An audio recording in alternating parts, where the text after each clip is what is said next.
श्री गणेशाय नमः।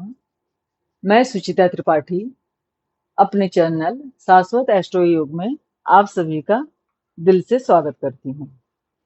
आज हम बात करेंगे मिथुन लग्न की कुंडली में सूर्य का फल सभी 12 भावों में। 3 नंबर मिथुन लग्न होता है और मिथुन लग्न के मालिक बुध होते हैं। यह एक द्विस्वभाव राशि है, वायु तत्व राशि है। यहाँ पे बुध जो है चतुर्थेश और लग्नेश है। यहाँ पे चंद्रमा जो है वो द्वितीयेश है। ये एक जल तत्व राशि है। यहाँ पे सूर्य तृतीयेश है और ये अग्नि तत्व राशि है। यहाँ पे फिर से ये लग्नेश है जो कि चतुर्थ स्थान में बैठे हैं। यहाँ पे शुक्र जो है वो पंचमेश और द्वादशेश होते हैं। ये छठा घर जो है, यहाँ पे मंगल जो है षष्ठेश और एकादशेश होते हैं। यहाँ पे गुरु सप्तमेश और दशमेश, शनि यहाँ पर अष्टमेश और नवमेश है। आज हम इसमें बात करेंगे मिथुन लग्न में अगर सूर्य लग्न में ही बैठ जाते हैं। अब सूर्य यहाँ पे पराक्रमेश है। ये हमारे तीसरा घर जो है हमारे पराक्रम का घर है। पराक्रम का मालिक जब लग्न में बैठ जाएंगे तो ऐसा व्यक्ति अगर के सूर्य एफ्लिक्टेड नहीं हुए और उनकी बुध के साथ अच्छी मित्रता रहेगी, जैसे कि अगर बुध दूसरे तीसरे और चौथे घर में बैठ जाते हैं, या सूर्य जो है बुध जो है 10वें 11वें और 12वें में बैठ जाते हैं, तो ये पंचधा मैत्री के अनुसार अच्छा फल करेंगे। हाँ, इसमें एक चीज और बताना मैं आपको भूल जाती हूँ। अगर के यहाँ पे सूर्य 0 से 6 डिग्री के होंगे तो बाल अवस्था के होंगे, अगर के वो मिथुन राशि में हैं। और अगर के वो 4 नंबर राशि में सम राशि में आ जाएंगे या 2 नंबर राशि में आ जाएंगे, जब भी सूर्य 1 3 5 7 9 11 जो कि विषम राशियां हैं, विषम राशियों में सूर्य अगर होंगे तो 0 से 6 डिग्री तक बाल अवस्था, 6 से 12 डिग्री तक कुमार अवस्था, 12 से 18 डिग्री तक युवा अवस्था। युवा अवस्था सबसे अच्छा फल देगी, जबकि बाल अवस्था में सूर्य अगर होंगे तो थोड़ा सा कम फल दे पाएंगे। कुमार अवस्था में उससे बाल अवस्था से थोड़ा सा ज्यादा फल देंगे, पर युवा अवस्था में वो अपना पूर्ण फल प्रदान करेंगे। 18 से 24 अवस्था में फिर से कुमार अवस्था जितना फल प्रदान करेंगे, और 24 से 30 डिग्री के होंगे अगर सूर्य तो मृत अवस्था में हो जाएंगे। कहते हैं कि बिल्कुल फल नहीं करेंगे, लेकिन कोई भी ग्रह अपने कारक तत्व को नहीं छोड़ सकता, तो थोड़ा बहुत तो फल करेंगे ही करेंगे। और यहाँ पे अगर कि वो सम राशि में आ जाते हैं, जैसे 2 4 6 8 10 12 में, तो यहाँ पे अब जस्ट उल्टा हो जाएगा। जैसे कि 24 से 30 डिग्री में वो बाल अवस्था में रहेंगे, 18 से 24 डिग्री के रहेंगे तो कुमार अवस्था में रहेंगे। और युवा अवस्था के लिए कोई सा भी प्लैनेट 12 से लेकर 18 डिग्री के बीच में होएगा तो युवा अवस्था कहा जाता है। उसमें कोई सा भी ग्रह अच्छा फल देता है अगर कि वो इतनी डिग्री का है। और अगर के यहाँ पे सूर्य सम राशि में 6 से 12 डिग्री के होंगे तब वो वृद्ध अवस्था में होंगे, और 0 से 6 डिग्री में मृत अवस्था में होंगे। अब अगर सूर्य लग्न में बैठते हैं तो सूर्य जो है वो पिता के मान सम्मान के कारक हैं। अग्नि प्रभाव वाले सूर्य जब द्विस्वभाव राशि में बैठेंगे, और ये एक वायु तत्व राशि है, यहाँ पर बैठ के सूर्य अच्छा फल देंगे। लेकिन अगर कि ये अफ्लिक्टेड हो गए, शनि राहु केतु द्वारा दृष्ट हो गए, तो ऐसा व्यक्ति प्राय झूठ बोलने वाला हो जाएगा और उसको कई सारी समस्याओं का, नसों से रिलेटेड बीमारी या हड्डियों से रिलेटेड बीमारी, सर दर्द से रिलेटेड बीमारी होने की संभावना रहेगी। अगर के सूर्य यहाँ पे अफ्लिक्टेड होंगे, तो अगर के सूर्य अच्छी पोजीशन में है, बुध के साथ उनकी अच्छी मैत्री है, जैसे कि बुध अगर के यहाँ पे बैठे हैं या यहाँ पे बैठे हैं और उस पे शनि राहु केतु का प्रभाव नहीं है, तो अब सूर्य अच्छा फल देंगे। व्यक्ति साहसी होगा, पराक्रमी होगा, अपनी मान सम्मान के लिए पूरा प्रयत्न करेगा। और चूंकि वो बुध की राशि में होंगे तो व्यक्ति को गाने बजाने का और व्यवसाय भी अच्छा कर सकता है, और उसे मतलब संगीत वगैरह का बहुत शौक रहेगा। और अगर के सूर्य यहाँ पे बैठ जाते हैं 2 नंबर साइन में, सॉरी 4 नंबर साइन में, ये एक जल तत्व राशि है। अब 4 नंबर साइन में ये चंद्रमा का कर्क, ये कर्क राशि है, इसके मालिक चंद्रमा बनते हैं। अब यहाँ पे अगर कि इस तरीके से देखा जाए तो सूर्य जो है वो पराक्रम भाव के स्वामी है, तीसरा घर हमारे पराक्रम का होता है। अब यहाँ पे अगर कि वो धन भाव में बैठ गए तो हर भाव, कोई सा भी भाव, अगर कि अपने से 12 में प्लेनेट चला जाता है। अब यहाँ पे सूर्य अपने से 12, पराक्रमेश जो है अपने से 12 में है। अगर इनकी पोजीशन अच्छी नहीं हुई तो व्यक्ति आलसी हो जाएगा, पराक्रम में कमी आ जाएगी और वो पराक्रम नहीं कर पाएंगे सही से। अब यहाँ पे एक चीज हमेशा याद रखिएगा कि जब भी सूर्य चंद्रमा की राशि में आएंगे तो हम लोग सूर्य और चंद्रमा से, सूर्य कुंडली और चंद्र कुंडली से स्वास्थ्य का विचार करते हैं। तो ऐसे में व्यक्ति को स्वास्थ्य संबंधी परेशानी रहने की संभावना रह सकती है। अगर कि यहाँ पे सूर्य अफ्लिक्टेड हो जाएंगे तो व्यक्ति बिल्कुल पराक्रम ही नहीं होगा, उसके पराक्रम में कमी आ जाएगी। ये भाइयों बहनों का, सॉरी छोटे भाई का भी घर है, तो भाइयों से भी संबंध में कटुता आ जाएगी। अब अगर के सूर्य यहाँ से अपने ही घर में विद्यमान है तब क्या फल देंगे? सूर्य अगर के अपने ही घर में विद्यमान है तो पराक्रम का स्वामी पराक्रम के घर में ही बैठे हैं। ये एक स्थिर और अग्नि तत्व राशि है। यहाँ पे सूर्य बैठ जाएंगे तो व्यक्ति अपने पराक्रम से अपने भाग्य की वृद्धि करेगा। सूर्य अगर के यहाँ पे अगर के सूर्य का सूर्य के साथ तो संबंध क्या ही बोल सकते हैं।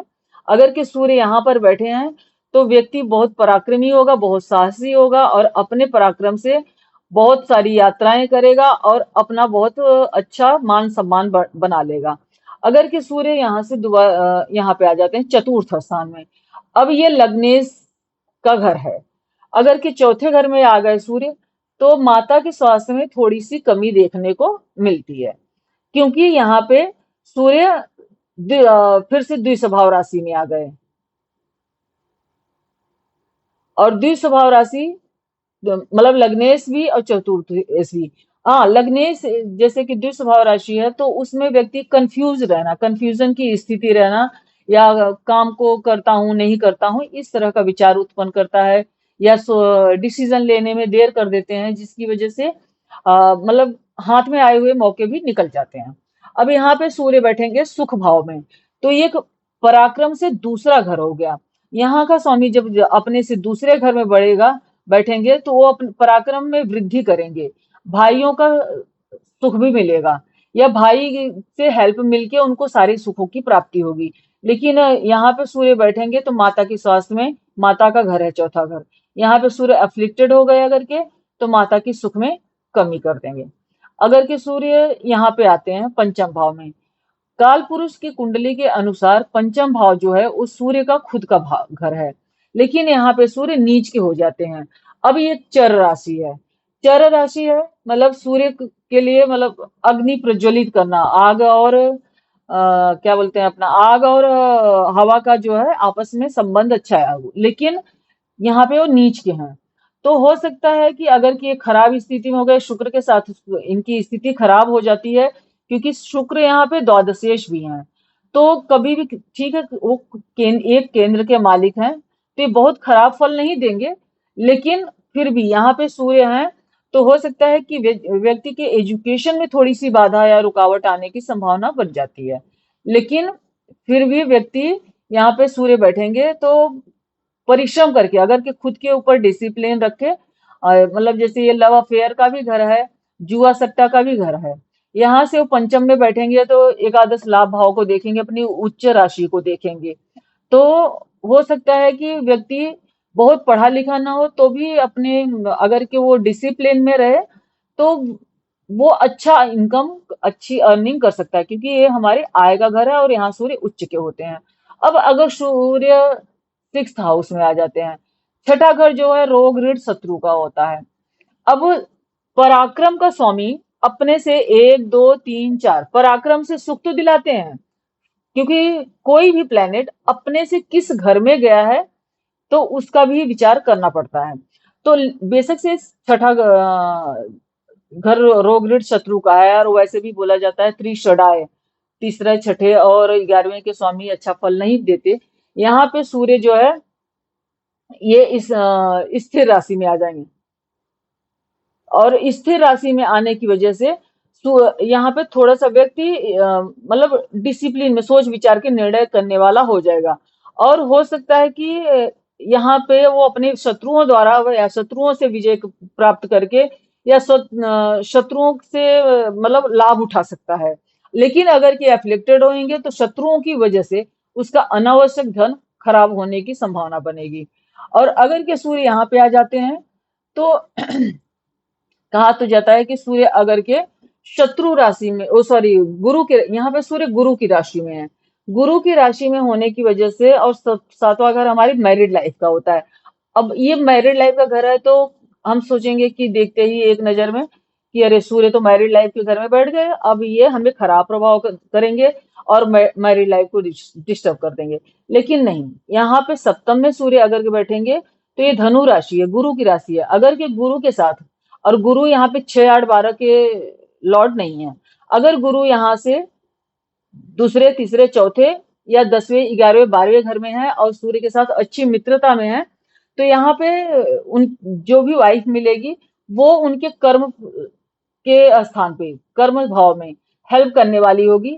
थोड़ा सा धनु राशि जो है वो गुरु की राशि है, तो वो बोलने में थोड़ी सी तेज हो सकती है, या वो थोड़ा सा क्रोधी हो सकती है, या बहुत ज्यादा बोलने में स्ट्रेट फॉरवर्ड हो सकती हैं।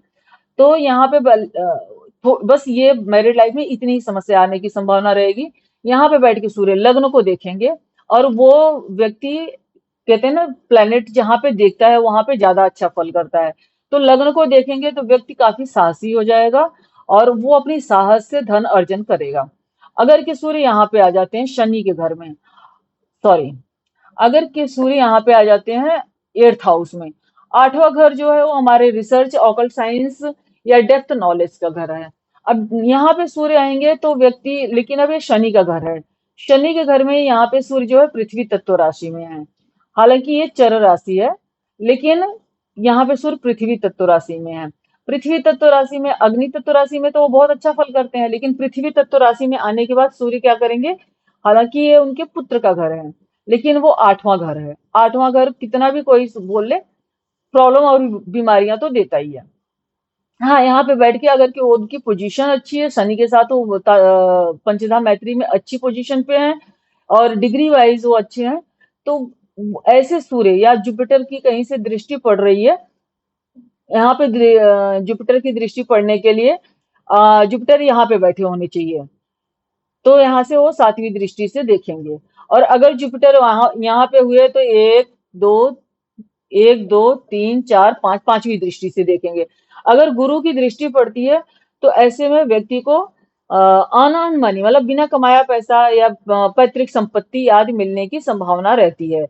लेकिन यहाँ पे सूर्य जो है वो फादर से के हाउस से 8th हाउस में है, तो हो सकता है कि पिता के सुख में थोड़ी सी कमी या पिता को हेल्थ रिलेटेड परेशानी वो दे सकते हैं। अगर के सूर्य यहाँ पे आ जाते हैं 9वें घर में, 9वें घर में बैठ के सूर्य यहाँ पे अपने 3rd हाउस पराक्रम के हाउस के खुद की घर पे दृष्टि डालेंगे, तो ऐसा व्यक्ति अपने पराक्रम से अपना भाग्य बनाता है। सूर्य की हमेशा स्थिति हर कुंडली में, चाहे कोई भी कुंडली हो, सूर्य अपना जो असर है वही असर रखते हैं। बस इसमें ये देखना पड़ता है कि वो पंचधा मैत्री के अनुसार जिसकी राशि में बैठे हैं उसके साथ उनका संबंध कैसा है, और सूर्य जिस राशि में बैठे हैं क्या उस राशि में, जैसे यहाँ पे 11 नंबर वायु तत्व राशि है, तो यहाँ पे स्थिर राशि में सूर्य बैठेंगे तो व्यक्ति मतलब स्थिर दिमाग से, शांत स्वभाव से, क्योंकि शनि की राशि है, तो समझदारी से काम लेगा और अपने कर्म से अपना भाग्य बना लेगा। और अगर के सूर्य यहाँ पे आ जाते हैं, अब ये फिर से जल तत्व राशि हो गई, 4 8 12 जल तत्व राशि होती है। अब यहाँ 10वें घर में सूर्य बैठेंगे तो जल तत्व राशि में व्यक्ति बहुत ज्यादा पराक्रम तो नहीं कर पाएगा, लेकिन फिर भी वो अपनी मेहनत पे, अगर कि उसके अंदर समझदारी है और समझदारी से काम लेता है, तो अपनी मेहनत से वो अपना अर्निंग कर सकता है और अपने काम को अच्छे पोजीशन तक ला सकता है। अगर के सूर्य यहाँ पे चर राशि में आ जाते हैं, अब यहाँ पे सूर्य स्ट्रांग होते हैं, बली होते हैं, और ये सूर्य का उच्च राशि है। यहाँ पे सूर्य अगर बैठेंगे तो यहाँ पे बैठ के सूर्य फिफ्थ हाउस को देखेंगे।